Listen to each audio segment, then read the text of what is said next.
সুপ্রিয় শিক্ষার্থী বন্ধুরা, সবাইকে শুভকামনা জানাচ্ছি, শুভেচ্ছা জানাচ্ছি। পবিত্র রমজানের আজকের এই সন্ধ্যায় ইফতারের পর মুহূর্তে তোমাদের সামনে হাজির হয়েছি বেশ কিছুদিন পরে। আমি জুয়েল কিবরিয়া স্যার, 27তম বিসিএস শিক্ষা ক্যাডারের একজন সহকারী অধ্যাপক। সরকারি কলেজে পাঠদানের পাশাপাশি বাংলাদেশে যারা চাকরি প্রত্যাশী অর্থাৎ বিসিএস প্রত্যাশী শিক্ষার্থীদের বিভিন্ন পরামর্শ দিয়ে থাকি। তাদেরকে বিভিন্নভাবে বাংলার বিষয়গুলো নিয়ে পরামর্শ এবং সহায়তা করে থাকি। তো সেই ধারাবাহিকতায় জাকির বিসিএস স্পেশালের এই পেজ থেকে আজকে তোমাদের সামনে হাজির হয়েছি। আশা করছি তোমরা আমাদের সাথে ইতিমধ্যে যুক্ত হয়ে পড়েছ। তো আমরা বাংলা সাহিত্য নিয়ে আজকের এই আলোচনাটি করব বলে তোমাদের ঘোষণা দিয়েছিলাম, এবং এভাবে আমরা আজকে বাংলা সাহিত্যের আধুনিক যুগ এই বিষয়টি নিয়ে তোমাদের সাথে কথা বলবো, এটি আমি প্রতিশ্রুতি দিয়েছিলাম। তো শুরুতে একটু বাংলার যুগ মান বন্টনটা একটু বলে নিব। আমি জানি যদিও তোমরা জানো, তবু আমার একটু দায়িত্ব, আমি মান বন্টনটা একটু তোমাদের দেখাচ্ছি। বাংলার যে মান বন্টন, আচ্ছা দেখো, তোমরা জানো যে বাংলা এই বিষয়টিতে মোট কি 35 নম্বরের প্রশ্ন থাকবে, তাই না? তোমরা সবাই জানো আমাদের যে বাংলা আমরা বিষয়টি পড়াবো তোমাদের প্রিলিমিনারি যে 200 নম্বরের পরীক্ষা, 200 নম্বরের যে প্রশ্ন, এর মধ্যে বাংলা থেকে কি 35 নম্বরের প্রশ্ন থাকবে। এর মধ্যে সাহিত্য থেকে থাকবে কত? সাহিত্য থেকে থাকবে 20 এবং ব্যাকরণ থেকে থাকবে 15। নিশ্চয়ই তোমরা জানো, ঠিক আছে তাই না? ব্যাকরণ থেকে মোট প্রশ্ন থাকবে কতটি? 15 নম্বরের, 15টি কোশ্চেন, 15 মার্কস। এবং সাহিত্য অংশ থেকে 20 মার্কসের কোশ্চেন হবে। তোমরা অনেকেই আমাকে সালাম দিচ্ছ, আমি সবার সালামের উত্তর একসাথে নিয়ে নিচ্ছি। ওয়ালাইকুম আসসালাম ওয়া রাহমাতুল্লাহি ওয়া বারাকাতুহু। আমি ভালো আছি, সুস্থ আছি, সুন্দর আছি ইনশাআল্লাহ। আজকে সারাদিন সিয়াম পালন করে ইফতার করে মাগরিবের নামাজ পড়ে তারপর তোমাদের সামনে হাজির হয়েছি। আজকে আশা করছি একটি সুন্দর কিছু সময় তোমাদের সামনে কাটাবো, সেই প্রত্যাশা নিয়ে আশা করছি তোমরা আমার সাথে থাকবে। তো আমরা এই সাহিত্যের যে 20 নম্বরের আমাদের বিশেষ প্রিলিমিনারি প্রশ্ন, এর আবার মূলত দুটি পার্ট। এর একটি হচ্ছে প্রাচীন মধ্যযুগ 5 + 15, যদিও এই 15-র আবার ভাগ আছে 10 + 5। আমরা সেই ভাগে যাব না, কারণ আমাদের পিএসসি ডাইরেক্ট বলে দিয়েছে যে সাহিত্যকে দুটো ভাগে, 5 মার্কের কোশ্চেন কি প্রাচীন প্লাস মধ্যযুগ। সাহিত্যের যে 20টি প্রশ্ন শিক্ষার্থী বন্ধুরা, সেই 20টি প্রশ্নের 5টি প্রশ্ন প্রাচীন এবং মধ্যযুগ থেকে, খুবই সঙ্গতভাবেই প্রাচীন যুগ থেকে 2টি প্রশ্ন, অর্থাৎ চর্যাপদ থেকে 2টি প্রশ্ন, এবং মধ্যযুগে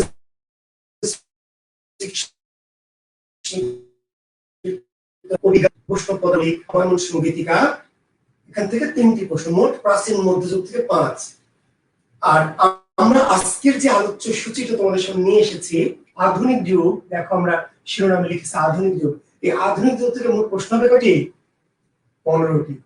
তার মানে শিক্ষার্থী বন্ধুরা একটা জিনিস লক্ষ্য করো যে প্রায় অর্ধেক প্রশ্ন কিন্তু আমাদের সাহিত্য থেকে হবে। আমরা আজকের যে আলোচনার টপিকটি তোমাদের সামনে নিয়ে হাজির হয়েছি, আধুনিক যুগ, বাংলা সাহিত্যের আধুনিক যুগ। এই আধুনিক যুগ থেকে বিশেষ পরীক্ষায় কতটি প্রশ্ন থাকবে? 15। শ্রীকৃষ্ণ কীর্তন, মঙ্গল,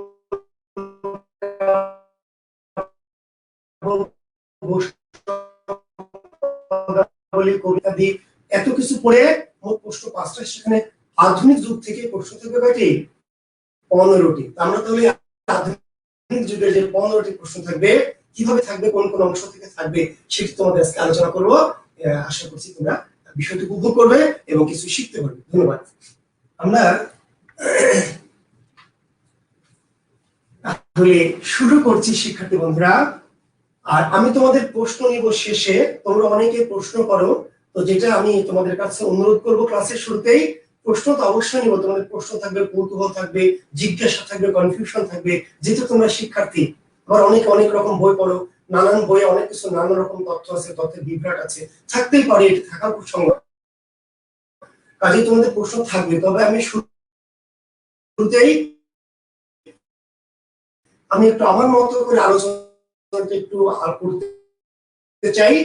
আলোচনা করার পরে আমার ধারণা অনেক হবে না, সেটি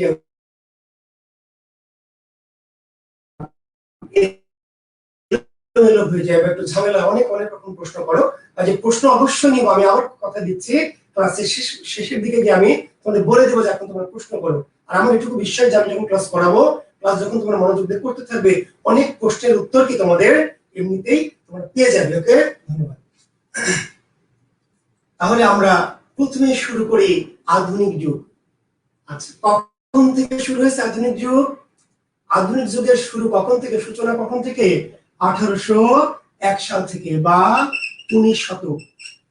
বাংলা সাহিত্যে আধুনিক যুগের সূচনা ঘটেছে। ক্লিয়ার না মানে কি সাউন্ড?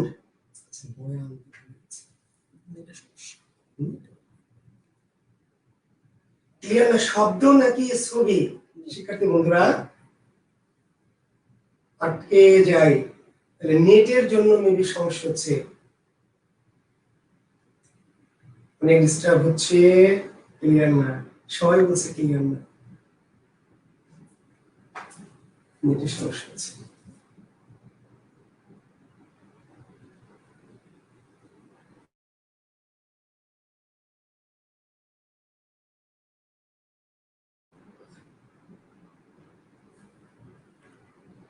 সাউন্ড পিকচার দুইটাই সাউন্ড ঠিক আছে, তাহলে তো নেটওয়ার্কের সমস্যা মেবি। হ্যাঁ, আপনার ওখানে নেট প্রবলেম, কথা বলে শোনা যাচ্ছে না। তাহলে কি করি?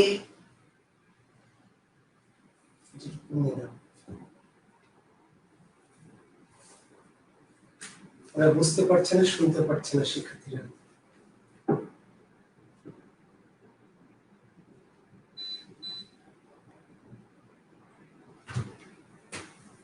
আচ্ছা, ইয়ে করবে নাকি ক্যামেরাতে, ফোনে দেন, ফোনে ইয়ে করতে, ফোনে হচ্ছে ইয়ে করতে পারবা, কলটা ডাইভার্ট করতে। এখন শোনা যাচ্ছে স্যার, দেখা যাচ্ছে clear, clear sir, clear sir, clear আছে? জি জি ক্লিয়ার। আচ্ছা, ঠিক আছে, তাহলে আমরা ক্লাস শুরু করছি। আসলে এই ডিজিটালের একটা সমস্যা, তাই না? তথ্য প্রযুক্তি একটি প্রবলেম। সরাসরি ক্লাস হলে আমরা যেমন যত আনন্দের সাথে ক্লাস নিতে পারি, তোমাদের সামনে বসে তোমাদের চেহারাটা দেখে, ক্লাস এই যে ঝামেলাগুলি থাকে না। তো এখন আচ্ছা, আশা করছি নেট প্রবলেম দূর হয়েছে। তাহলে আমরা কথা শুরু করছি। ওকে, ধন্যবাদ শিক্ষার্থী বন্ধুরা। আমরা যেই কথাটা দিয়ে শুরু করেছিলাম যে আমরা বলছি আধুনিক যুগের সূচনা ঘটেছে কখন? আধুনিক যুগের সূচনা ঘটেছে কখন? তার উত্তর আমরা দিচ্ছি 1801 সালে। এই উত্তর আমি দিচ্ছি না, তোমরা সবাই জানো। আচ্ছা, কখন, কত শতকে? 19 শতকে। কত শতকে? 19 বা 19 শতকে।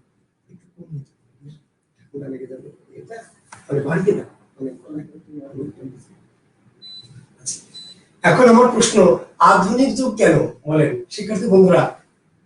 খুব আধুনিক যুগ কেন বলছি আমরা? 1801 সালে কি এমন ঘটনা ঘটলো বলেন? আধুনিকতার বৈশিষ্ট্য কি? কেউ কি কমেন্ট? আধুনিক 1801 সাল থেকে আমরা বলছি বাংলা সাহিত্যের আধুনিক যুগ, কারণ কি? কেন আধুনিক বলছি আমরা? কিংবা বাংলার সাথে আধুনিক যুগ কারা সৃষ্টি করেছে, কাদের অবদান বলেন? বাংলা সাহিত্যে আধুনিক যুগ কি, কাদের অবদান? আমি বৈশিষ্ট্যে পড়ে যাচ্ছি। আচ্ছা, বাংলা সাহিত্যের আধুনিক যুগের কি বৈশিষ্ট্য? বেশ কয়েকটি। তার প্রথম বৈশিষ্ট্যটির নাম হচ্ছে ব্যক্তি স্বাতন্ত্র। স্বাতন্ত্র। বিশেষ লিখিত পরীক্ষার্থী যারা আছেন, বিশেষ করে যদি এমন কেউ থাকেন যারা একচুয়ালি বিশেষ লিখিত পরীক্ষা অংশগ্রহণ করার ব্যাপারে আত্মবিশ্বাসী, তারা জেনে রাখেন আধুনিকতার 4টি বৈশিষ্ট্য উল্লেখ করো। বিশেষ রিটেন পরীক্ষা প্রশ্ন হবে আধুনিকতার 4টি বৈশিষ্ট্য উল্লেখ করো। আধুনিকতার অন্যতম 4টি বৈশিষ্ট্যের প্রথম বৈশিষ্ট্য, প্রধান বৈশিষ্ট্য, কেন আমরা আধুনিক? 1801 সালে কি এমন ঘটনা ঘটলো কি এমন ঘটলো যে আমরা আধুনিক হয়ে গেলাম? প্রথম সবচেয়ে মারাত্মক উল্লেখযোগ্য বৈশিষ্ট্যটি হচ্ছে ব্যক্তি স্বাতন্ত্র। ব্যক্তি স্বাতন্ত্র কি? প্রাচীন মধ্যযুগের সাথে ব্যক্তি স্বাতন্ত্র ছিল না। ব্যক্তির কোনো কি স্বাতন্ত্র অধিকার ছিল না, ব্যক্তির কোনো ইচ্ছা ছিল না। ব্যক্তি কিছু না, ধর্ম এবং রাজা সমাজকে নিয়ন্ত্রণ করবে। চিন্তা করেন, যখন আমরা মনসামঙ্গল কাব্য পড়ছি, এত প্রচন্ড প্রতাপশালী চাঁদ সদাগর, জমিদার চাঁদ সদাগর, যে শিবের পূজারী, মহাদেব শিবের পূজারী, মনসার মতো একজন কানী দেবী, দুষ্টু দেবী, পাঁচি দেবীর কাছে শেষ পর্যন্ত মাথা নত করতে হলো। তার মানে প্রাচীন মধ্যযুগের সাহিত্য দেবদেব নির্ভর, দেবাশ্রিত, ঈশ্বর আশ্রিত সাহিত্য। অর্থাৎ সেখানে মানুষের কোন ইচ্ছা নাই। দেবতারা যা বলবে, ঈশ্বর যা বলবে, ভগবান যা বলবে, সৃষ্টিকর্তা যা বলবে, তার বাইরে মানুষ যেতে পারবে না। মানুষের কোনো স্বাতন্ত্র সেখানে ছিল না। প্রাচীন মধ্যযুগে যত সাহিত্য, সকল সাহিত্যকে ধর্মাশ্রিত সাহিত্য। আধুনিক যুগে এসে কি? আধুনিক যুগের প্রধান বৈশিষ্ট্য অন্যতম একটি ব্যক্তি স্বাতন্ত্র। মাইকেল মধুসূদন দত্ত কি আধুনিক যুগের জনক, মনে আছে? আধুনিক যুগের জনককে মাইকেল মধুসূদন দত্ত। আধুনিকতার উদ্যোক্তাকে, আধুনিকতার স্রষ্টাকে মাইকেল মধুসূদন। জানেন তো নিশ্চয়ই কেন মাইকেল আধুনিক? ওই যে ব্যক্তি স্বাতন্ত্রবাদ। মাইকেলের শ্রেষ্ঠ কাব্য, যে কাব্যটি মাইকেলকে মাইকেল বানিয়েছে, তার নাম কি? মেঘনাদ বধ, তাই না? 1861 সালে এই মেঘনাদ বধ কাব্য প্রকাশিত হয়েছে। তারও আগে তার শর্মিষ্ঠা কাব্য আছে, পদ্মাবতী, শর্মিষ্ঠা নাটক, পদ্মাবতী নাটক ইত্যাদি আছে। তো মেঘনাদ বধ কাব্য লেখা হয়েছে কাকে নিয়ে? নায়ককে। মেঘনাদ বধ কাব্যের নায়ক হচ্ছে মেঘনাদ। মেঘনাদের পিতাকে রাবণ।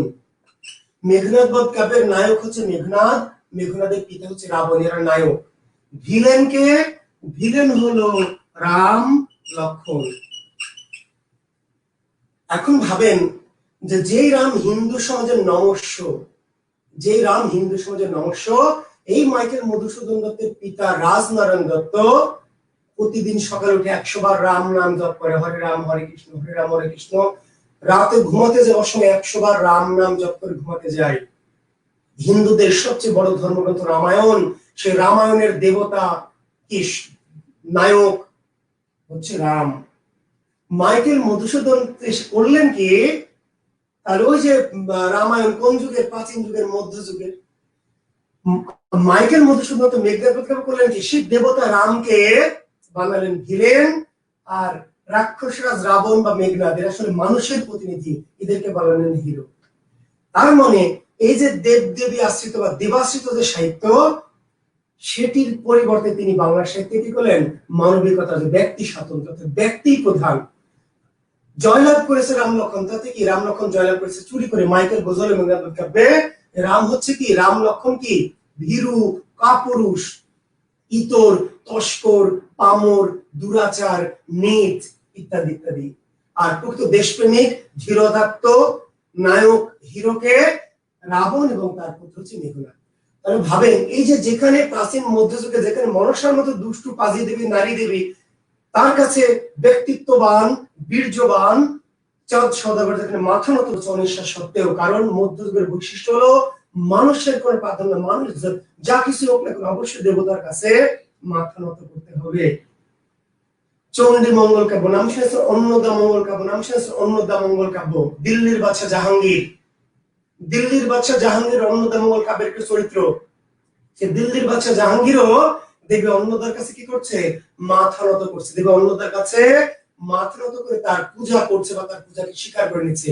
দিল্লির বাদশা জাহাঙ্গীর। এখন কাহিনী তো কাহিনীও কার, যাই হোক, মোট কথা কাহিনী হলেও সেখানে দেখানো হয়েছে প্রাচীন মধ্যযুগের সাহিত্যে দেখানো হলো যে মানুষের কোনো অস্তিত্ব নেই, মানুষের কোনো কিছু নাই, দেবদেবীর কাছে মানুষ মাথা নত করতে বাধ্য, ব্যক্তির কোনো প্রাধান্য নেই। ব্যক্তির প্রাধান্যের পরিবর্তে প্রাচীন মধ্যযুগে দেবদেবীর প্রাধান্য ছিল। সেই দেবদেবীর প্রাধান্যকে, ঈশ্বরের প্রাধান্যকে সৃষ্টিকর্তার প্রাধান্য অস্বীকার করে মানুষের প্রাধান্য, ব্যক্তির প্রাধান্য, তার নাম ব্যক্তি স্বাতন্ত্র্যবোধ। আধুনিক যুগের অন্যতম প্রধান বৈশিষ্ট্য। আরেকটি বৈশিষ্ট্য কি? আধুনিক যুগ কেন আধুনিক? আমি আবার বলছি, আপনাকে বুঝতে হবে কেন আধুনিক। এই যে 1801 সালে কেন আধুনিক? যুক্তিবাদ, যুক্তিবাদ। আধুনিক যুগের আবার হচ্ছে বিশেষ রিটার্ন পরীক্ষার্থী যারা, বিশেষ করে যারা বিশেষ লিখিত পরীক্ষার্থী, প্রিলিমিনারি যারা পরীক্ষার্থী, ব্যাংক পরীক্ষার্থী, তাদেরও লাগবে যে নিচের কোনটি আধুনিক যুগের বৈশিষ্ট্য, কোনটি আধুনিক যুগের বৈশিষ্ট্য নয়, আধুনিক যুগের প্রধান বৈশিষ্ট্য কোনটি বা মুখ্য বৈশিষ্ট্য কোনটি, সেগুলো প্রিলিতে আসতে পারে, ব্যাংকে আসতে পারে, প্রাইমারি নিবন্ধন অ্যাডমিশন সকল জায়গায় আসতে পারে। রিটেনে বিশেষ করে আসবে আধুনিক যুগের বৈশিষ্ট্যগুলো কি কি, বা আধুনিক যুগের 4টি বৈশিষ্ট্য লেখো। ব্যক্তি স্বাতন্ত্র্য, যুক্তিবাদ। কেন মাইকেলের কি এমন ঠেকা পড়লো, মাইকেলের কি এমন অভিলাষ ঘটলো যে রামায়ণের রামকে তিনি চোর, তস্কর, ইতর, ভীরু, কাপুরুষ বানালেন, আর রাক্ষসরাজ রাবণকে বা তার পুত্র মেঘনাদকে তিনি হিরো বানালেন? যুক্তিবাদ। যুক্তি কি? যুক্তি হচ্ছে যে রাম, লক্ষ্মণ, মেঘনাদকে যেভাবে পরাজিত করেছে, সেই পরাজয়টা মাইকেলের পছন্দ হয়নি। কিভাবে পরাজিত করেছে? কৌশল, চালাকি করে, সঠতা করে। অর্থাৎ মেঘনাদ যখন যুদ্ধে যাওয়ার জন্য প্রস্তুতি নিচ্ছিল, মেঘনাদ যুদ্ধে যাবে, রাম লক্ষ্মণের বিপক্ষে যুদ্ধে যাওয়ার জন্য প্রস্তুতি নিচ্ছে নিকুম্ভিলা যজ্ঞাগারে। নিকুম্ভিলা যজ্ঞাগারে দেবতা বৈশ্বানর, অগ্নি দেবতা বৈশ্বানরের যজ্ঞ বা পূজা করছেন মেঘনাদ। যে পূজা করে বেরিয়ে কি করবে? রাম লক্ষ্মণের বিরুদ্ধে যুদ্ধে যাবে। যুদ্ধে গেলে তাকে যে হারাতে পারবে না রাম লক্ষ্মণ জানতো। ফলে তারা মায়া দেবীর সহায়তায়, ইন্দ্রের সহায়তায় কি করলো? এই মেঘনাদের যজ্ঞাগারে প্রবেশ করলো। মেঘনাদেরই চাচা, আপন চাচা বিভীষণের সহায়তায়, যাকে বলা হয় ঘরের শত্রু বিভীষণ, এবং নিরস্ত্র মেঘনাদকে যজ্ঞাগারের ভিতরে নিষ্ঠুরভাবে হত্যা করলো, কিংবা মতান্তরে তার ধ্যান ভেঙে দিল, তার সাধনাটা ভেঙে দিল। ফলে সে যুদ্ধে পরাজিত হলো। মাইকেল মধুসূদন বোঝালো যে যে হিরো হবে সে তো যুদ্ধের ময়দানে কি যুদ্ধ করার জন্য প্রস্তুত থাকবে। হিরো কখনো চুরি করে নিরস্ত্র কাউকে যুদ্ধের পূর্বে হত্যা করে, যে করে সে কাপুরুষ। কাজে রাম লক্ষ্মণ কখনো বীর ধীরোদাত্ত হতে পারে। বলছেন যে কহ মহারথী, মেঘনাদ বলছে মাইকেল মধুসূদন দত্তের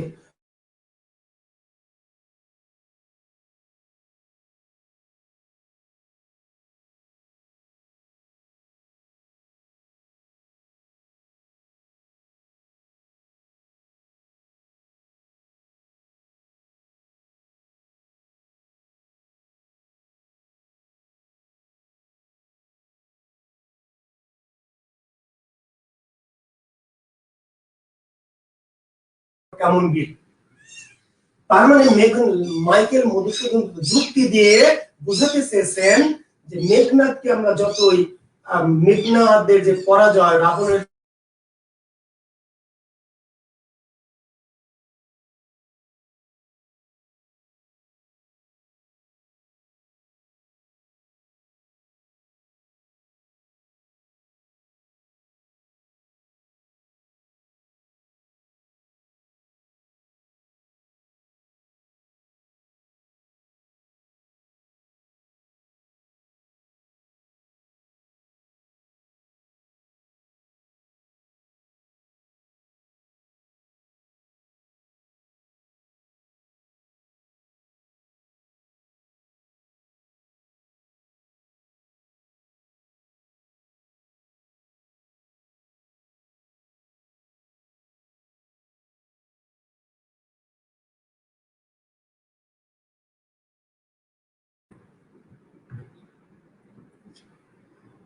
সাউন্ড আসে না? আচ্ছা, এখন আসছে আশা করছি। ওকে, তাহলে আমি বোঝাতে চাচ্ছিলাম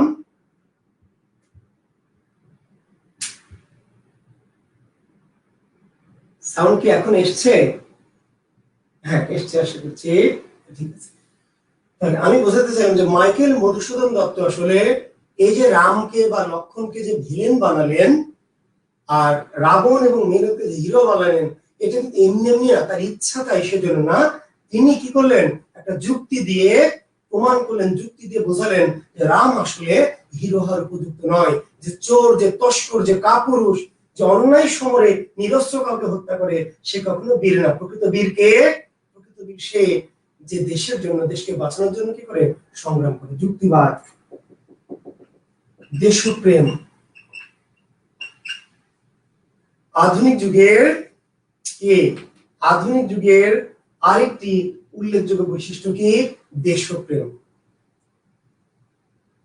দেশপ্রেম, ওই যে বললাম প্রাচীন মধ্যযুগে দেশপ্রেম বলে কিছু নেই, মানুষের তো দেশই নেই, দেশকার রাজার, দেশকার রাজার বাদশার জমিদারের, বুঝতে পারলেন, ঈশ্বরের স্রষ্টার, মানুষের কোনো দেশ নাই, কোনো স্বদেশ নাই, দেশপ্রেম বলে কিছু নাই।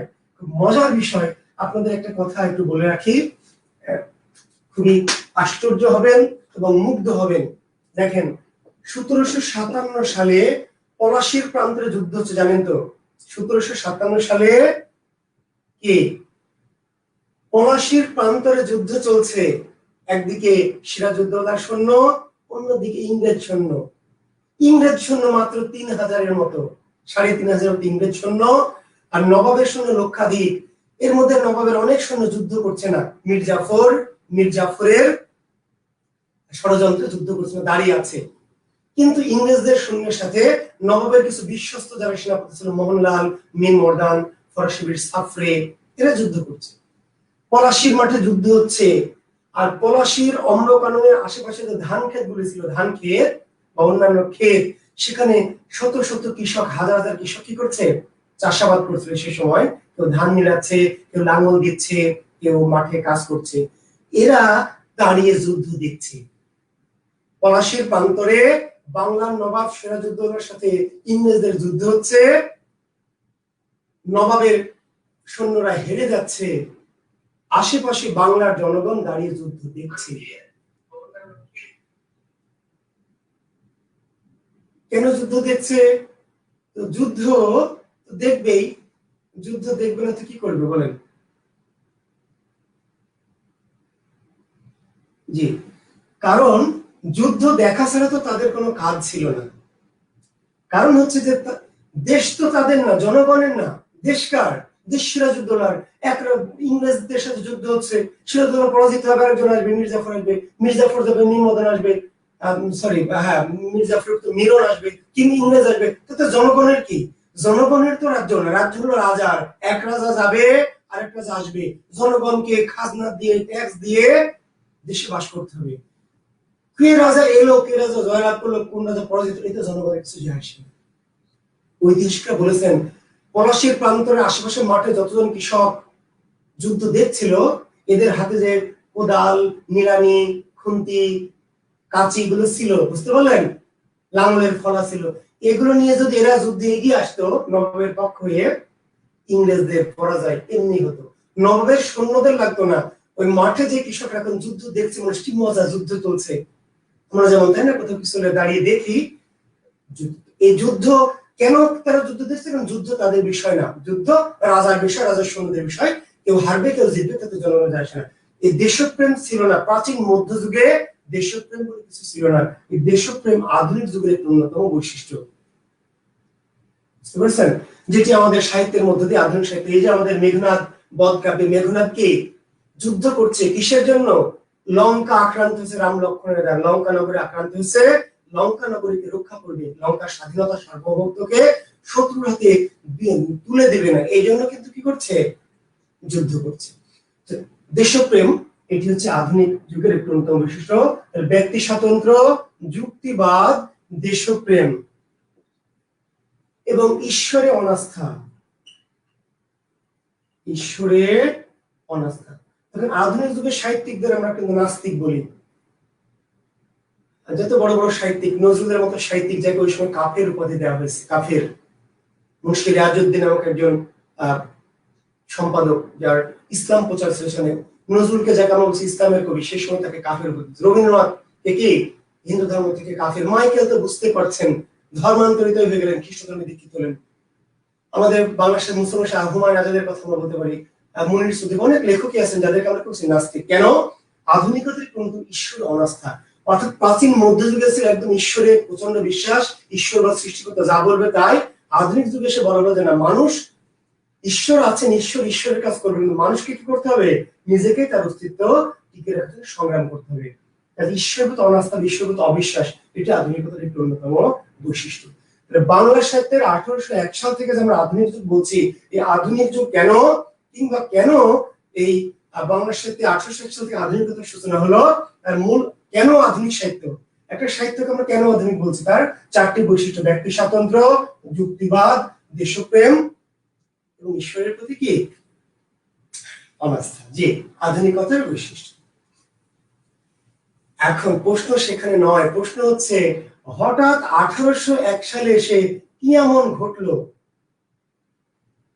যে আপনি আধুনিক হয়ে গেলেন? আপনি 1757 সালে প্রাচীন থাকলেন, আপনার ঈশ্বরের প্রতি বিশ্বাস প্রচন্ড ছিল, আপনার দেশপ্রেম বলে ছিল না, যুক্তিবাদ ছিল না, ব্যক্তি স্বাতন্ত্র্য ছিল না। হঠাৎ করে 1801 সালে কি এমন ঘটলো যে আপনি আধুনিক হয়ে গেলেন? এই আধুনিকতা বাংলার সাথে কারা নিয়ে এসেছে?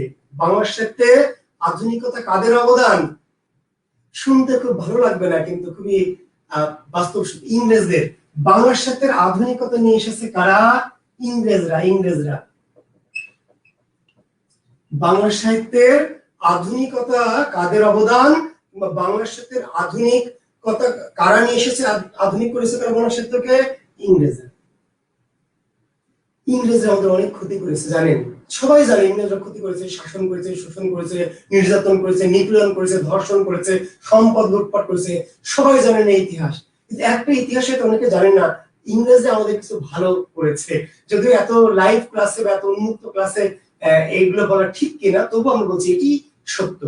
ইংরেজ আমাদের দুটি ভালো করেছে। তার একটি হচ্ছে কি, আমাদের সমাজকে আধুনিক করেছে। সমাজকে, ভারতবর্ষ ছিল আসলে কি অত্যন্ত অন্ধকারাচ্ছন্ন, অশিক্ষিত, ধর্মান্ধ, কুসংস্কারাচ্ছন্ন একটি জাতি। বিশ্বাস হচ্ছে না?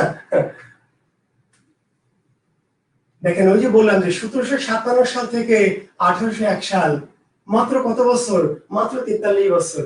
এই 43 বছরে কি এমন ঘটনা ঘটলো যে আপনি আধুনিক হয়ে গেলেন? ইংরেজরা আসার পরে আমরা কংগ্রেস সৃষ্টি করেছি, আমরা মুসলিম লীগ সৃষ্টি করেছি, আমরা রাজনীতি করতে পেরেছি। এই যে রাজনীতি করতে হবে, ইংরেজদেরকে তাড়াতে হবে, প্রতিবাদ করতে হবে, মিছিল মিটিং করতে হবে, এই জ্ঞানটাই পেয়েছেন কোথা থেকে? ইংরেজদের কাছ থেকে। ইংরেজদেরকে তাড়িয়েছেন, দল গঠন করেছেন, কংগ্রেস, তাই না? তখন ইংরেজদের আসার পরে মুসলিম লীগ গঠিত হয়েছে, স্বরাজ পার্টি গঠিত হয়েছে। যা কিছুই করতাম ইংরেজদের আমরা তাড়িয়েছি, কিন্তু সেই বুদ্ধিটা কাদের কাছ থেকে পেয়েছি? ইংরেজদের কাছ থেকে। রাজনৈতিক যে চেতনা ইংরেজরা আমাদেরকে দিচ্ছে। আমাদের সমাজ, ভারতীয় সমাজ ছিল অজ্ঞ, কুসংস্কারাচ্ছন্ন, কি ধর্মান্ধ। বিশ্বাস করেন? বিশ্বাস করেন না আমি জানি, কারণ আপনিও ভারতে মনে হবে যে স্যার এটা কেমন কথা। দেখেন, এইখানে একজন পুরুষ 100টা বিয়ে করতে পারবে। 100টা নয়, এমন পুরুষ ছিল, এমন ব্রাহ্মণ ছিল, উচ্চ বংশ রাজা বাদশা ছিল, একসাথে 600-700 স্ত্রী ছিল তাদের। বুঝতে পেরেছেন? একজন পুরুষের স্ত্রীর সংখ্যা 100, 200, 300, 400, যত খুশি তত। কোন স্ত্রীর বিরুদ্ধে প্রতিবাদ করতে পারেন, প্রতিবাদ করলে আবার মাহের। প্রতিবাদ করাটাও বেয়াদবি। প্রতিবাদ করা বেয়াদবি কেন? যে স্বামীর যা খুশি তাই করবে, স্ত্রী বলাটাও বেয়াদবি। বলা যাবে না, প্রতিবাদ করা যাবে না। আজকে স্ত্রীকে যদি খারাপ কথা বলেন, এর জন্য কিন্তু মামলা হবে। মায়ের দেওয়া, যদি কাজে বাজে কথা বলে, যদি গালি দেন, স্ত্রী যদি আদালতে মামলা করে, তাহলে মামলা হবে। বুঝতে পেরেছেন?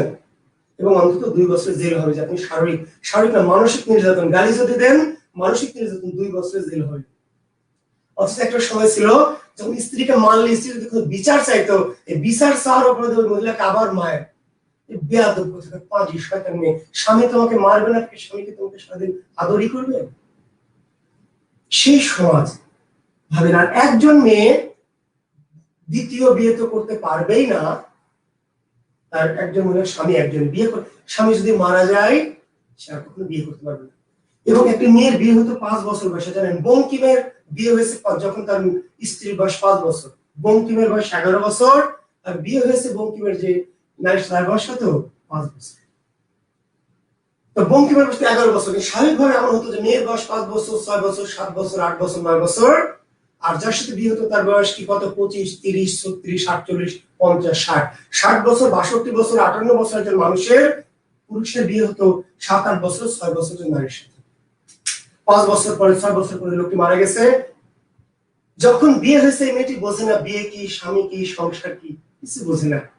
বিয়ে হয়েছে উঠছুড়ি তোর বিয়ে, পুতুল খেলছিল, উঠছুড়ি তোর বিয়ে, তো বিয়ে খুব মজা, শাড়ি পরা যাবে, তাই না? তারপরে সাজগোজ করা যাবে, বিয়ে।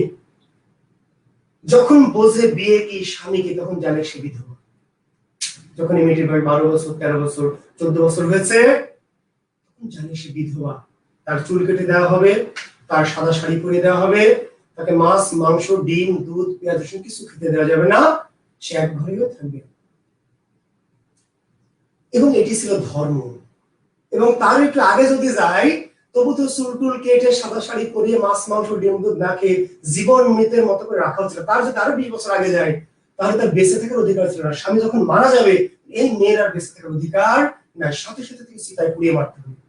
স্বামী মরে গেলে স্ত্রীর বাঁচার অধিকার নাই, স্ত্রী বেঁচে থাকলে কেউ অনাচার ঘটাবে, অন্যায় ঘটাবে, পাপ ঘটাবে, সমাজে অনিষ্ট ঘটাবে। কাজেই স্বামীর সাথে সাথে স্ত্রীকেও কি করতে চিতায় তুলে মারতে হবে। এবং সেটি কিন্তু কোনো সামাজিক প্রথা না, ধর্মীয় প্রথা। এই ধর্মীয় প্রথার নামে এই যে বহু বিবাহ, এই যে বিধবা বিবাহ, এই যে সতীদাহ প্রথা চালু ছিল এই ভারতে হিন্দু ছিল। এখন বলবেন এই প্রথাগুলি রোধ করলো কারা? রাজা রামমোহন রায়। এই প্রথাগুলি রোধ করলে ঈশ্বরচন্দ্র বিদ্যাসাগর, তাই তো বলবেন? এটি আসলে সঠিক কথা নয়। আমরা বলছি এটি উত্তর দিবেন যে বিধবা বিবাহ প্রথা রোধ করেছে কে, সতীদাহ প্রথা রোধ করেছে কে, বহু বিবাহ প্রথা রোধ করেছে কে, ইত্যাদি ইত্যাদি, বিধবা চালু করেছে কে। আমরা বলছি রামমোহন ঈশ্বরচন্দ্র বিদ্যাসাগর। এটা ভুয়া কথা। এই যে আপনার রামমোহন, এই যে ঈশ্বরচন্দ্র বিদ্যাসাগর, এরা কেমনে জ্ঞানী হলো? যেই ভারতীয় পূর্বপুরুষ, যার দাদা, যেই রামমোহনের বাবা, যে ঈশ্বরচন্দ্র বিদ্যাসাগরের বাবা ছিল কি গোড়া হিন্দু, স্ত্রীকে চিতায় পুড়িয়ে মারা কিংবা, তাই না, বিয়ে, এই এই প্রথা তো ঈশ্বরচন্দ্রের বাবা পালন করেছে, তার দাদা পালন করেছে, রামমোহনের বাবা তার দাদা পালন করেছে। ঈশ্বরচন্দ্র বা রামমোহন কি এমন কোথা থেকে অলৌকিকত্ব জ্ঞান পেল কিংবা কোথা থেকে ওহি পেল যে সে হঠাৎ করে সতীদাহ প্রথার বিরুদ্ধে কিংবা বিধবা বিবাহের বিরুদ্ধে বা বহু বিবাহের বিরুদ্ধে আন্দোলন করল? আসলে এই যে বাংলায় যারা আধুনিক বলছে, সমাজ সংস্কার আধুনিক, এই আধুনিকরা আধুনিক হয়েছে কেমনে? ইংরেজদের সাহায্যে। তার মানে আপনারা যারা আপনারা যাদেরকে সমাজ সংস্কার বলছেন, যাদেরকে আধুনিক যুগের জনক বলছেন, আধুনিকতার উদ্গাতা বলছেন, আধুনিকতার সৃষ্টিকারী বলছেন, এরা কেমনে আধুনিক হয়েছে? মাইকেল মধুসূদন দত্ত কেমনে আধুনিক হয়েছে? কেমনে এই জ্ঞান পেয়েছে? যার বাবা প্রতিদিন সকালে উঠে 100 বার রাম নাম জপ করে, রাতে 100 বার রাম নাম জপ করে ঘুমায়, যার মায়ের নাম জাহ্নবী দেবী, শিবের স্ত্রী জাহ্নবী, সেই মাইকেল কেমন করে আধুনিক হলো? যে ঈশ্বরচন্দ্র বিদ্যাসাগরের পিতা কট্টরপন্থী হিন্দু, যে রামমোহনের পিতা কট্টর, কেমন করে আধুনিক হলো? এই যে যারা আমাদের নমস্য আধুনিক ভারতীয় সমাজের আধুনিকতার উদ্গাত, আধুনিকতার জনক, এরা আধুনিক হয়েছে ইংরেজদের সাহায্যে। এবং এটা খেয়াল করবেন, লক্ষ্য করবেন শিক্ষার্থী বন্ধুরা, যে বাংলার সাথে যারা আধুনিক হয়েছে তারাই আধুনিক হয়েছে যারা ইংরেজদের সাহায্যে গেছে। রবীন্দ্রনাথ কেন আধুনিক? রবীন্দ্রনাথ কেন আধুনিক? কারণ তার যে পিতা দেবেন্দ্রনাথ ঠাকুর কিংবা তার যে দাদা দ্বারকানাথ ঠাকুর, এরা ইংরেজদের সাহায্যে, ইংরেজদের সংস্পর্শ পেয়েছিলেন বলে আধুনিক। রামমোহন রায় কেন আধুনিক? ইংরেজদের সাহায্যে গিয়েছিলেন বলে আধুনিক। ঈশ্বরচন্দ্র বিদ্যাসাগর, মাইকেল মধুসূদন দত্ত কেন আধুনিক? জানেন কি মাইকেল কেন আধুনিক? মাইকেলের আধুনিকতার পিছনে কার অবদান? Derozio, Henry Louis Vivian Derozio. কে ছিলেন তিনি? ওই যে আমাদের ইয়ং বেঙ্গল বলে, আমরা ইয়ং বেঙ্গলের প্রতিষ্ঠাতা হেনরি লুই ভিভিয়ান ডিরোজিও। এই ডিরোজিওর সাহায্যে গিয়েছিলেন বলে তো মাইকেল হয়েছেন, আধুনিক হয়েছেন, আধুনিকতার জন্ম দিয়েছেন। তার মানে বাংলা সাহিত্যে আমরা আধুনিকতা বলছি মাইকেল মধুসূদন দত্ত স্রষ্টা, ঈশ্বরচন্দ্র বিদ্যাসাগর, রাজা রামমোহন রায়, অক্ষয় কুমার দত্ত, দেবেন্দ্রনাথ ঠাকুর, রবীন্দ্রনাথ। আসলে এরা আধুনিকতার জনক আমরা বলছি, ঠিক আছে, কিন্তু এদের আধুনিকতা তৈরি হয়েছে কোথা থেকে? ইংরেজের কাছে। ইংরেজরা এসে বুঝিয়েছে এই যে সতীদাহ প্রথা, এটি কোনো ধর্ম হতে অমানবিক, অমানবিকতা কোনো ধর্ম নয়। এই যে একটা মেয়ে, একটা পুরুষ অনেক বিয়ে করবে শত শত, আর একটা নারী স্বামী মারা গেলে বা দ্বিতীয় বিয়ে করতে পারবে না, এটা একটা অমানবিক। একটা মেয়ে বেঁচে থাকবে কিন্তু সে মাছ খাবে না, মাংস খাবে না, ডিম খাবে না, দুধ খাবে না, পেঁয়াজ রসুন খাবে না, 30 দিনের মধ্যে অন্তত 18 দিন উপবাস করতে হবে, একাদশী ব্রত পালন করতে হবে, এটা নিশ্চয় অমানবিক। এটি কোনো ধর্ম হতে। এই এদেশ ইংরেজদের এই বুদ্ধিবৃত্তিক রেনেসাঁ বা নবজাগরণের সাহচর্যে এসে কিন্তু আমাদের দেশীয় পণ্ডিতরা কি এই সমস্ত জ্ঞানের অধিকারী হলেন এবং বাংলার সাথে আধুনিক যুগের সূত্রপাত ঘটালেন। তাহলে আমার মনে হয় যে আপনাদের কাছে আমি এটা পরিষ্কার করতে পেরেছি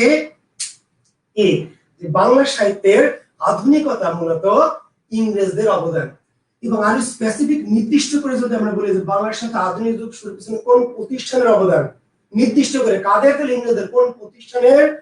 ইংরেজ তথা ইস্ট ইন্ডিয়া কোম্পানির একটা প্রতিষ্ঠান, fort William college. Fort William college. Bangla সাহিত্যের আধুনিকতার পিছনে কোন প্রতিষ্ঠানটির অবদান সবচেয়ে বেশি? বাংলা সাহিত্যের আধুনিকতার সূচনা ঘটেছে কোন প্রতিষ্ঠানের হাত ধরে? তার উত্তর হচ্ছে ফোর্ট উইলিয়াম কলেজ। আপনারা জানেন, খুবই গুরুত্বপূর্ণ প্রশ্ন, কিন্তু সবাই জানেন যে ফোর্ট উইলিয়াম কলেজ কত সালে প্রতিষ্ঠিত হয়েছে? ফোর্ট উইলিয়াম কলেজ প্রতিষ্ঠিত হয়েছে 1801 সালে। 1801 সালে ফোর্ট উইলিয়াম কলেজ। ঠিক আছে, এখন এই যে ফোর্ট উইলিয়াম কলেজ কারা প্রতিষ্ঠা করলো? ইংরেজ ইস্ট ইন্ডিয়া কোম্পানি। কেন ইংরেজরা কেন ফোর্ট উইলিয়াম কলেজ প্রতিষ্ঠা করলো? কি টাকা পড়েছিল ইংরেজদের? আপনাদেরকে ইংরেজি শেখানোর জন্য? ভারতবাসীকে অজ্ঞ, অশিক্ষিত, মূর্খ ভারতবাসীকে বাংলা শেখানোর জন্য, না জ্ঞান দেওয়ার জন্য? না। ফোর্ট উইলিয়াম কলেজ প্রতিষ্ঠা করেছে ইংরেজরা তাদের সাথে, আমাদেরকে আধুনিক করেছে, আমাদের মানসিকতা চেঞ্জ করেছে, তাদের সাথে শাসন করার সুবিধার সাথে। আসলে ওদের জন্য ওরা করেছে, লাভবান হয়েছে আমরা। ওদের শাসনের সুবিধার জন্য ওরা কাজ করেছে, কিন্তু আমরা লাভবান হয়েছি। ফোর্ট উইলিয়াম কলেজ প্রতিষ্ঠা করেছে ইংরেজরা। উদ্দেশ্য ছিল, ফোর্ট উইলিয়াম কলেজের উদ্দেশ্য কি? ইংরেজ সিভিলিয়ানদের বাংলা শিক্ষা দেওয়া। ফোর্ট উইলিয়াম কলেজের উদ্দেশ্য কি? ইংরেজ সিভিলিয়ানদের বাংলা শিক্ষা। ইংরেজ সিভিলিয়ানদের বাংলা শিক্ষা দেওয়াই ছিল ফোর্ট উইলিয়াম। ইংরেজ সিভিলিয়ান, সিভিলিয়ান কারা? রাজ কর্মচারী। সিভিলিয়ান মানে রাজ কর্মচারী, সরকারি কর্মচারী। সিভিলিয়ান, এই যে আমরা হচ্ছে সিভিলিয়ান, সিভিল সার্ভিস, জানেন তো? বিসিএস, আপনি যেটা হতে চান, কি হতে চান? সিভিলিয়ান হতে চান। BCS, Bangladesh civil service. এই সিভিল সার্ভিসের যারা, তারাই তো কি সিভিলিয়ান। তো যারা তথা যারা সরকারি কর্মচারী, সরকারি কর্মকর্তা, তারা কি সিভিলিয়ান। ইংরেজ যারা সিভিলিয়ান, তাদেরকে বাংলা, ইংরেজ সিভিলিয়ানদের বাংলা শিক্ষা দেওয়া ছিল। ইংরেজি শিক্ষা না, কিন্তু কি বাংলা শিক্ষা। বাংলা শিক্ষা, জি। এখন প্রশ্ন হলো, ইংরেজরা কেন বাংলা শিখবে? ইংরেজরা তো ইংরেজ দেশের শাসক, ওই বেটারা বাংলা শিখবে কেন? শাসন কাজের সুবিধার জন্য? অবশ্যই শাসন কাজের সুবিধার জন্য, কিন্তু শুধু তাই আর একটি কারণ, জীবন ধারণের জন্য, জীবন যাপনের জন্য। ইংরেজ সিভিলিয়ানদের বাংলা শেখার জন্য ফোর্ট উইলিয়াম কলেজ। কেন ইংরেজ সিভিলিয়ানরা বাংলা শিখবে? এই জন্য শিখবে দুটো কারণ, একটা হচ্ছে শাসন ক্ষমতা বা শাসন পরিচালনা বা জীবন পরিচালনা। শাসন পরিচালনা এটা সবাই বোঝেন। ইংরেজরা শাসন করবে, খাজনা আদায় করবে, ট্যাক্স আদায় করবে। ইংরেজ কৃষকের কাছে গিয়ে বলছে, প্লিজ গিভ মি ট্যাক্স। ইংরেজের কর্মচারী সে কৃষককে গিয়ে বলছে, প্লিজ গিভ মি ট্যাক্স। যাকে বলছে সে প্লিজ গিভ মি ট্যাক্স বোঝে না। এটা কি বলে? এই সাদা চামড়ার মানুষ এটা কি বলে না বলে, কৃষক বোঝে না। পানি এনে দেয়, মুড়ি এনে দেয়, বিস্কুট এনে দেয়, সিরা এনে দেয়, গুড় এনে দেয়, তবু বেটা ট্যাক্স হয় না। যতই বলে please give me tax, please give me tax, ওই কৃষক সাদা চামড়ার মানুষের মুখ করে প্লিজ গিভ মি ট্যাক্স। এই গেল শাসন ক্ষমতা। শুধু শাসন পরিচালনা না, জীবন পরিচালনা। জীবন পরিচালনা, জীবন পরিচালনা কেন? ইংরেজ দেশে বাস করে, বাজার করতে হবে, দোকানে গেছে, মাছ কিনবে, মাছ দোকানে গিয়ে বলছে দোকানদারকে, হাউ মাছ? মাছ নিবে, অনেক কথা তো বলে না, যেহেতু বোঝে না বাঙালির কথা, তো মাছ নিবে। মাছ দেখিয়ে বলছে হাউ মাছ, হাউ মাছ। দোকানদার বলছে মাছ হলে, যে হাউ মাছ না, ইলিশ মাছ, ইলিশ মাছ। হাউ মাছ, হাউ হাউ মাছ, হাউ মাছ না, ইলিশ, ইলিশ। হাউ মাছ বলছে, হাউ মাছ না, ইলিশ মাছ।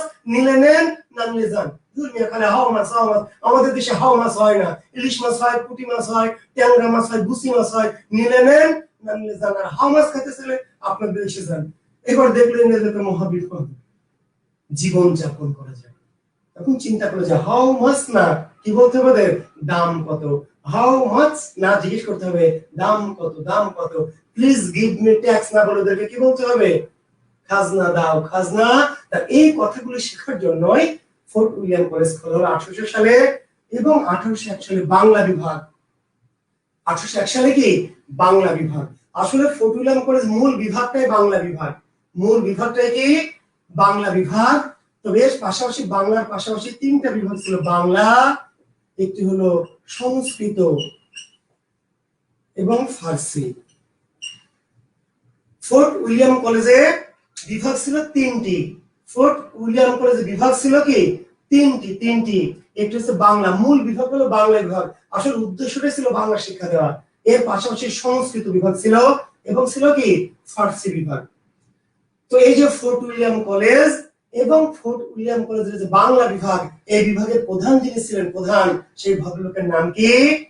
জি, উইলিয়াম কেরি। জানেন সবাই উইলিয়াম কেরি। তাহলে ফোর্ট উইলিয়াম কলেজের প্রধানকে, অধ্যক্ষকে উইলিয়াম কেরি, বাংলা বিভাগের প্রধানকে উইলিয়াম কেরি, সংস্কৃত বিভাগের প্রধানকে উইলিয়াম কেরি। উইলিয়াম কেরি বাঙালি না? বাঙালি তো, তাই না? বাংলা বিভাগের প্রধান কি একজন বাঙালি না? না, বাংলা বিভাগের প্রধান উইলিয়াম কেরি বাঙালি নাকি? পর্তুগিজ। পর্তুগিজ পাদ্রী উইলিয়াম কেরি। পর্তুগিজ পাদ্রী উইলিয়াম কেরি। ফোর্ট উইলিয়াম কলেজের প্রধান, অধ্যক্ষ এবং বাংলা বিভাগের প্রধান উইলিয়াম কেরি। পর্তুগিজ পাদ্রী উইলিয়াম কেরি। এই উইলিয়াম কেরির বাড়ি ছিল কি পর্তুগালের রাজধানী লিসবনে। ভারতবর্ষে তিনি কেন এসেছিলেন? ভারতবর্ষে এসেছিলেন খ্রিস্ট ধর্ম প্রচারের উদ্দেশ্যে। উইলিয়াম কেরি ভারতবর্ষে কেন এসেছিলেন? খ্রিস্ট ধর্ম প্রচারের উদ্দেশ্যে। এবং এসে তিনি বাংলা শিক্ষা লাভ করেছিলেন একজন শিক্ষকের কাছ থেকে। উইলিয়াম কেরির শিক্ষকের নাম কি? খুবই জরুরি কোশ্চেন বিশেষ এর জন্য। উইলিয়াম কেরির শিক্ষকের নাম কি? উইলিয়াম কেরির পণ্ডিতের নাম কি? আর এই শিক্ষক বা পণ্ডিতকে তখন বলতো মুন্সি। এখন যাকে আমরা বলি শিক্ষক বা পণ্ডিত, সেই সময় বলতো মুন্সি। উইলিয়াম কেরির মুন্সি কে বা কেরি সাহেবের মুন্সি কে? কেরি সাহেব কার কাছ থেকে বাংলা শিখেছিলেন? তার নাম রাম বসু। যদিও কথিত আছে, ঐতিহাসিক বলছে উইলিয়াম কেরি আসলে আরো আগে একটু বাংলা আগে থেকেই তিনি শিখেছিলেন। এমনকি তার যে দেশ পর্তুগাল, সেই পর্তুগিজের রাজধানী পর্তুগালের লিসবন, সেখানেও বাংলা শিক্ষার ব্যবস্থা ছিল। সেই ইতিহাস আমি যাবো না, আজকে সংক্ষেপে বলছি, পরে ভ্রমণ করবো। তো ওখানে বাংলা শিক্ষার ব্যবস্থা ছিল। এবং আপনাদের একটু বলে রাখি যে বাংলা ভাষার যে প্রথম ব্যাকরণ, বাংলা ভাষার প্রথম ব্যাকরণ কারা লিখেছে জানেন তো? পর্তুগিজ পাদ্রী মানুয়েল দা আসুনসন। বাংলা ভাষার ব্যাকরণ কিন্তু প্রথমে বাঙালিরা লেখেনি, বাংলা ভাষার ব্যাকরণ প্রথমে লিখেছে কারা? পর্তুগিজরা। পর্তুগিজ পাদ্রী মানুয়েল দা আসুনসন 1843 সালে পর্তুগালের রাজধানী লিসবন থেকে প্রথম বাংলা ব্যাকরণ বের করেছে। তার মানে পর্তুগালে কিন্তু অনেক আগ থেকেই বাংলা শিক্ষা কি চালু ছিল। উইলিয়াম কেরি ওখান থেকে একটু বাংলা শিখে এসেছিল। জাহাজে আসার পথে নাকি সে একজন মুফতির কাছ থেকে বাংলা শিখেছিল। প্রাতিষ্ঠানিক ভাবে বা একাডেমিক ভাবে সেই ভারতে আসার পর বাংলা শিখেছিল তার কাছে সেই ভদ্রলোকের নাম রাম বসু। ফোর্ট উইলিয়াম কলেজের পণ্ডিত বা শিক্ষক বা মুন্সি রাম বসু। তাহলে শিক্ষক হলো রাম বসু, ছাত্র হলো উইলিয়াম কেরি।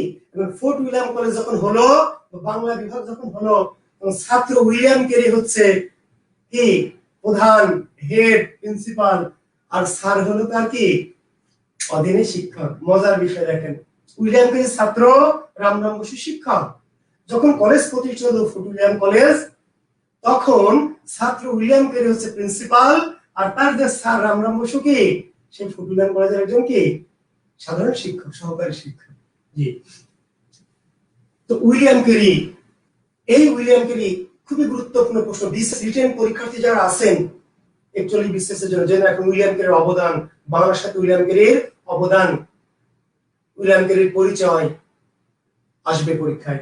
তো এই উইলিয়াম কেরি আর প্রিলিমিনারিতে আসবে ফোর্ট উইলিয়াম কলেজের পণ্ডিতকে, অধ্যক্ষকে, বাংলা বিভাগের পণ্ডিত আসবে যে বাংলা গদ্যের সূচনা ঘটে কার হাতে?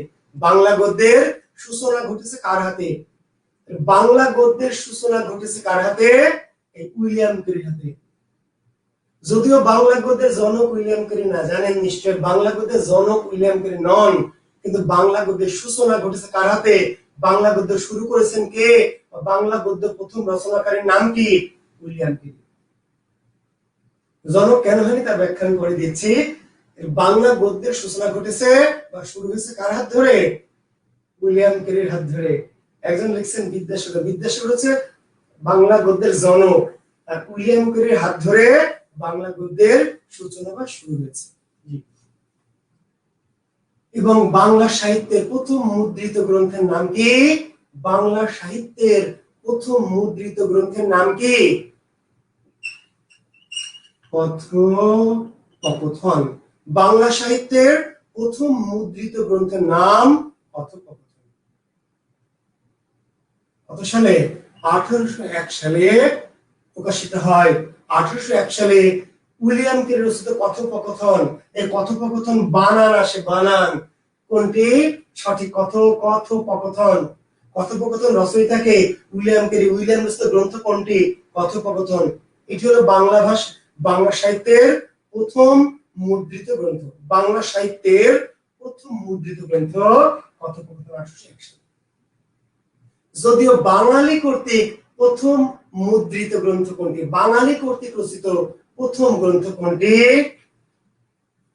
রাজা প্রতাপাদিত্য চরিত্রং। রাজা প্রতাপাদিত্য চরিত্রং। ওই যে রামরাম বসুর লেখা। কার লেখা? রামরাম বসু। উইলিয়াম ক্যারির যে পণ্ডিত বা শিক্ষক তার রামরাম বসু, তার লেখা রাজা প্রতাপাদিত্য চরিত্রং 1801 সালে। কথোপকথন 1801 সালে, রাজা প্রতাপাদিত্য চরিত্রং 1801 সালে। এটি কিন্তু বাঙালি কর্তৃক রচিত না। প্রশ্নগুলো বুঝতে পারছেন তো? অনেকে প্রশ্ন বোঝে না, আর প্রশ্ন বোঝা বলে তো উত্তর ভুল হয়। প্রশ্ন না বুঝলে উত্তর ভুল হবে নিশ্চিত। বাংলা গদ্যের প্রথম বা বাংলা সাহিত্যের প্রথম মুদ্রিত গ্রন্থের নাম কি? বাংলা সাহিত্যের প্রথম মুদ্রিত গ্রন্থের নাম কথোপকথন। বাংলা সাহিত্যের প্রথম মুদ্রিত গ্রন্থ কথোপকথন 1801 সালে। কিন্তু বাঙালি কর্তৃক রচিত প্রথম মুদ্রিত গ্রন্থ কোনটি? বাঙালি কর্তৃক রচিত প্রথম মুদ্রিত গ্রন্থ কোনটি? রাজা প্রতাপাদিত্য চরিত্রং। রচয়িতাকে রামরাম বসু 1801 সালে। এবং এটি সম্পর্কে আরেকটি প্রশ্ন প্রতিযোগিতা আসবে, বাংলা গদ্য রচিত প্রথম জীবনী সাহিত্য কোনটি? বাংলা গদ্যে রচিত প্রথম বাংলা গদ্যে রচিত প্রথম জীবনী সাহিত্য। বাংলা গদ্যে রচিত প্রথম জীবনী সাহিত্য কোনটি? বাংলা গদ্যে রচিত প্রথম জীবনী সাহিত্যটি হচ্ছে জীবনী সাহিত্য। জীবনী সাহিত্য কার জীবনী? রাজা প্রতাপাদিত্য। জানেন তো, ওই যে যশোরের রাজা প্রতাপাদিত্য, 12 ভূঁইয়ার এক ভূঁইয়া। বাংলার যে 12 ভূঁইয়া, স্বাধীন 12 ভূঁইয়াদের এক ভূঁইয়া, ইসাখা মুসাখা এদের মতো একজন যশোরের স্বাধীন রাজা প্রতাপাদিত্য, তার জীবন নিয়ে লেখা রাজা প্রতাপাদিত্য চরিত্রং। এটি বাঙালি কর্তৃক রচিত প্রথম কি মুদ্রিত গ্রন্থ। তো এই যে উইলিয়াম ক্যারি বাংলা গদ্য লিখলো, এবং ফোর্ট নিজে লিখলো না, যারা উইলিয়াম ক্যারির অবদান লিখবেন বাংলা সাহিত্যে। উইলিয়াম ক্যারি বাংলা গদ্য শুধু লেখেনি, নিজে তো লিখেছে, আরেকটি গ্রন্থ লিখেছে ইতিহাস মালা। ইতিহাস মালা। উইলিয়াম ক্যারি রচিত গ্রন্থ দুটি, কি কি? একটি হচ্ছে কথোপকথন, একটি ইতিহাস মালা। কত সালে? 1812 সালে ইতিহাস মালা। 1812 সালে ইতিহাস মালা গ্রন্থটি উইলিয়াম ক্যারি লিখেছে। এর বাইরে উইলিয়াম ক্যারি অভিধান লিখেছে, তারপর কিছু পত্রপত্রিকা সমস্যা দিকে যাচ্ছি না। কিন্তু উইলিয়াম ক্যারি শুধু লিখেছে এটুকু তার কৃতিত্ব না, তিনি ফোর্ট উইলিয়াম ক্যারির অন্যান্য পণ্ডিতদের কি করেছে? লিখতে উৎসাহ দিয়েছে, অনুপ্রেরণা দিয়েছে। তাহলে উইলিয়াম ক্যারি নিজে লিখেছে, পাশাপাশি উইলিয়াম ক্যারি কি করেছে? উইলিয়াম ক্যারি ফোর্ট উইলিয়াম কলেজের অন্যান্য যারা পণ্ডিত তাদেরকে লিখতে উৎসাহ দিয়েছে, অনুপ্রেরণা দিয়েছে, আদেশ দিয়েছে, নির্দেশ দিয়েছে, উৎসাহ দিয়েছে, এবং অন্যরা এমনি উৎসাহ দিয়েছে। কেন? পর্তুগিজ পাত্রী উইলিয়াম ক্যারি, যার ভাষা হলো পর্তুগিজ, সে যদি এদেশে এসে বাংলা শিখে বাংলা ভাষার সাহিত্য লিখতে পারে, অন্য পণ্ডিতরা চিন্তা করলে আমরা কেন পারবো না? এই যে রামরাম বসু, মৃত্যুঞ্জয় বিদ্যালঙ্কার, গোলকনাথ শর্মা, উইলিয়াম ক্যারি যখন লিখলো এবং অন্যদেরকে আদেশ দিল, অন্যরা আদেশে আদেশিত হয়ে, আদিষ্ট হয়ে কিংবা অনুপ্রাণিত হয়ে, কেন উইলিয়াম ক্যারি যদি লিখতে পারে বাংলা সাহিত্য, তাহলে আমরা বাংলাদেশে লিখতে পারবো না? ফলে উইলিয়াম ক্যারির অবদান শুধু কিন্তু লেখার মধ্যে সীমাবদ্ধ নয়, তিনি তার অনুপ্রেরণায়, উৎসাহ এবং আদেশে অন্যান্য পণ্ডিতরা কি করেছে? গ্রন্থ লিখেছে, যা বাংলা গদ্যের সূচনাকে সমৃদ্ধ করেছে। বাংলা গদ্যের সূচনা কাদের হাতে, কিভাবে? বাংলা গদ্যের সৃষ্টিতে উইলিয়াম ক্যারির অবদান। রিটেন আসবে ফোর্ট উইলিয়াম কলেজের অবদান। ফোর্ট উইলিয়াম কলেজের পণ্ডিত তাদের লেখা গ্রন্থের নাম উল্লেখ করো। রিটেন আসবে ফোর্ট উইলিয়াম কলেজের 2 জন পণ্ডিত বা 4 জন পণ্ডিত একটি করে গ্রন্থের নাম উল্লেখ করো। তুলিতে আসবে কে ফোর্ট উইলিয়াম কলেজের পণ্ডিত ছিলেন, কে ছিলেন না। নিচের কোনটি ফোর্ট উইলিয়াম কলেজের পণ্ডিতদের লেখা গ্রন্থ, কোনটি ফোর্ট উইলিয়াম কলেজের পণ্ডিতদের লেখা গ্রন্থ নয়। তাহলে বুঝতে পারছেন যে এই ফোর্ট উইলিয়াম কলেজ থেকে দেখবেন বাংলাদেশের প্রায় সকল বিসিএস এর প্রিলিমিনারিতে কিন্তু কি ফোর্ট উইলিয়াম কলেজ থেকে প্রশ্ন থাকবে। তো ফোর্ট উইলিয়াম কলেজের পণ্ডিতদের নামের তালিকা আপনারা নিশ্চয়ই পাবেন। তবে যেহেতু রোজার মাস, আমাদের তারাবির নামাজের সময় হয়ে যাচ্ছে, তো কাজেই আমি কথা আর বাড়াচ্ছি না, কারণ অনেকে নামাজ পড়বেন, আমি নিজেও হয়তো পড়বো। কাজেই আমরা খুব বেশি ক্লাস দীর্ঘায়িত করছি না। রোজার মাসের জন্য বেশ কিছুদিন ধরে একটা উন্মুক্ত ক্লাস নিব, যাকে বিসিএস মনে করছি, কিন্তু সময়ের জন্য যে কোন সময় নিব আসলে, সারাদিন রোজা, সন্ধ্যার পর ইফতার করে আবার তারাবি, তারপরে নিলাম 1 ঘন্টা ক্লাস। আপনারা আশা করছি কিছু উপকৃত হয়েছেন। আর যদি প্রশ্ন থেকে দ্রুত করবেন, কোনো প্রশ্ন উত্তর থাকলে একটু দ্রুত করবেন। আমার একটা গ্রুপ আছে, সেই গ্রুপের নাম হচ্ছে জুয়েল কিবরিয়া বিসিএস প্রস্তুতি। জুয়েল কিবরিয়া বিসিএস প্রস্তুতি, জি, এটা আমার একটা গ্রুপ আছে, আমার জুয়েল কিবরিয়া বিসিএস প্রস্তুতি। এই গ্রুপে আমরা এমনিতেই ক্লাস হয়তো ওইভাবে নেই না, কিন্তু প্রশ্ন উত্তর দেই। যদি কারো কোনো সমস্যা থাকে, কনফিউশন থাকে, কোনো কিছু জানার থাকে, তাহলে এই গ্রুপে যুক্ত হতে পারবেন। তাহলে আমরা সেখানে আপনাদের প্রশ্ন উত্তর সম্পর্কে ধারণা দেব। জি, আচ্ছা। আর দুপুর 2টায় একজন সুপারিশ করছেন, আমরা যদি চেষ্টা করব যে আমার এই ক্লাসের বাকি অংশটা, আধুনিক যুগের বাকি অংশটা যদি আমি সম্ভব হয় দুপুর 2টার দিকে কোনো একদিন ঢুকবো, কারণ এই সময় আসলে ইফতার করে তারপর নামাজের মাঝে গ্যাপটা খুবই কম। আমরা চেষ্টা করব যে আরেকটা ক্লাস যদি চান আপনারা, তাহলে আমি যেখানে শেষ করলাম সেখান থেকেই আমি 2টায়, ঠিক আছে, দুপুর 2টায়, কালকে শনিবার তো কালকে হবে না, তাহলে আমি দেখি রবিবারে আমি চেষ্টা করব দুপুর 2টায় একটা ক্লাস নেওয়ার জন্য। জি, 2টায় বা 2:30, জি 2টার পরে চেষ্টা করব। জি, আজকের ক্লাসটা এখান থেকে শুরু করব ইনশাআল্লাহ। আমি ঘোষণা দিয়ে দেবো, আমরা জাকির বিসিএস স্পেশালে চোখ রাখবেন, জাকির বিসিএস স্পেশাল আপনারা চোখ রাখবেন, আমরা সেখানে নোটিশ দিব। আর আমার এই যে গ্রুপটি আছে, আমি সেখানে মূলত কি করি, ছাত্রদের যে প্রশ্ন উত্তর, যেগুলো আমি ক্লাসে সবসময় সব প্রশ্নের উত্তর দেখা সম্ভব হয় না, ঠিক আছে, ফলে অনেক ক্লাস নিতে গেলে, অনেক প্রশ্নের উত্তর দিতে গেলে ক্লাসে হ্যাম্পার হয়, অনেক প্রশ্নের উত্তর দেই না। ফলে একটা গ্রুপ করা আছে আমার, পার্সোনাল গ্রুপ, সেখানে আমি ছাত্রদের যে বিভিন্ন প্রশ্ন, অবশ্যই সেই প্রশ্নগুলোর উত্তর দিই, আপনারা যুক্ত হতে পারবেন। জি, আর আমার নাম্বার 01718840712